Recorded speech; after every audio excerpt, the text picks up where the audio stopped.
dia, professora Beatriz. Bom dia, professora. Vamos começar com a chamada. Ana Lívia. Presente. Eduarda Wayne. Presente. Juliana. Presente. Maria Carolina. Presente, professora. Thaísa. Presente. Tiago César.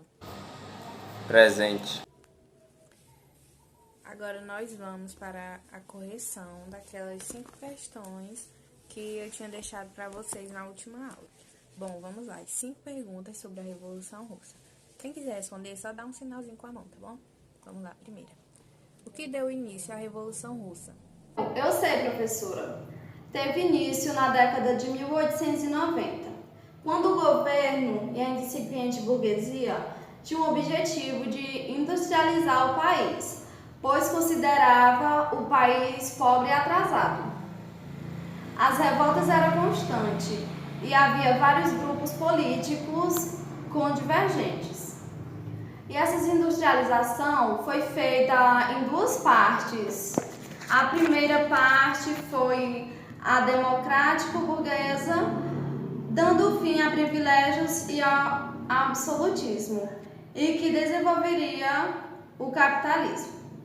E a segunda em um segundo congresso disputado por Lenin e Martov, onde Lenin ganhou, apesar de não ter muito apoio, porque ele defendia um governo centralizado com rígida disciplina militar e ganhou pela ausência dos partidos.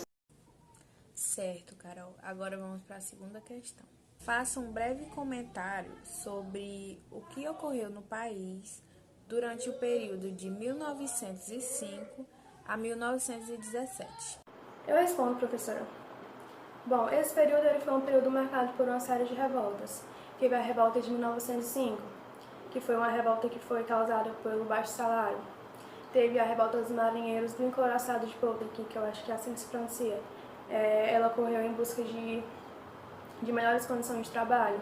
Enfim, e em 1914, o desgaste do regime czarista ele foi agravado quando Nicolau II aderiu ao conflito que se tornaria a Primeira Guerra Mundial, uma decisão que acabou desfavorecendo o país de diversas maneiras. Mas logo em 1917, o Nicolau II ele perdeu seu governo para um governo provisório, e nisso a França ela mergulhou no verdadeiro caos político.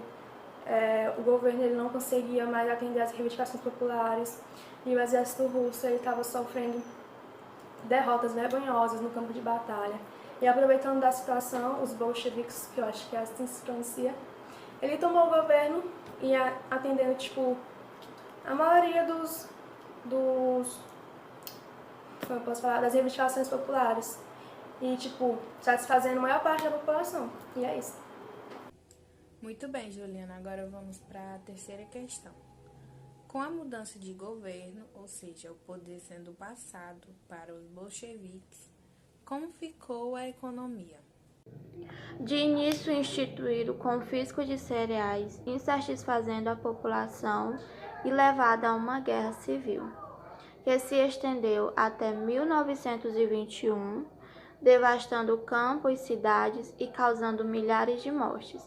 Em 1921, adotaram uma nova política econômica, onde camponeses foram obrigados a pagar um único imposto sobre a produção e passavam a ter alguns direitos. Reativaram feiras e o comércio, e a pequena indústria voltou a ser propriedade privada. Em geral, os resultados dessa política foram positivos e os índices de produção agrícola superavam índices anteriores. No final dessa guerra civil, o sucesso da NEP na produção agrícola, o governo comunista foi consolidado. Correto, Ana Lívia. Quarta questão. No auge da NEP, fevereiro de 1924, Lenin faleceu. Isso fez com que se iniciasse uma disputa para substituí-lo. Essa disputa foi acirrada entre Stalin e Trotsky. Nessa disputa, quem saiu vitorioso E como ficou o governo? Responda, professora. Stalin saiu vitorioso.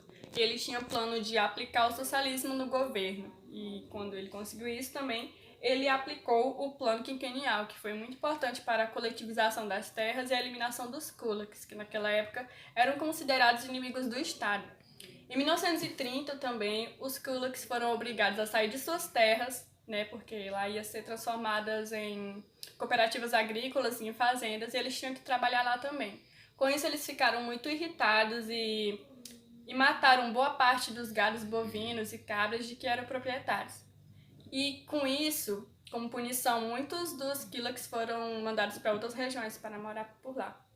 Além disso, Stalin também tinha muitos planos para a industrialização. Ele investiu muito em matérias-primas, né, energias e hidrelétricas para o seu governo. Com isso, ele exigia muito dos trabalhadores e dos camponeses. Por mais que era muito pesado o trabalho, eles acreditavam que o que eles estavam fazendo naquele momento poderia ser melhor para o seu futuro. E é isso. Certíssimo, Eduarda. Quinta e última questão. O que foi o Grande Terror e como o governo de Stalin podia ser explicado?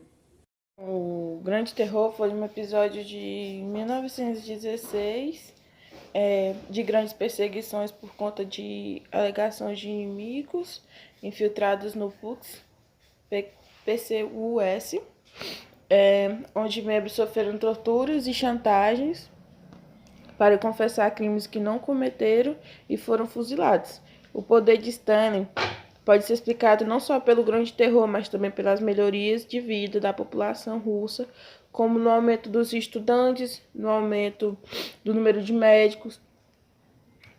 O Estado assegurou condições mínimas de habitação, educação, assistência médica, alimentação, vestuário, e com a industrialização veio gerando milhões de empregos para a sociedade. Muito bem, Gisele. Obrigado e até a próxima aula.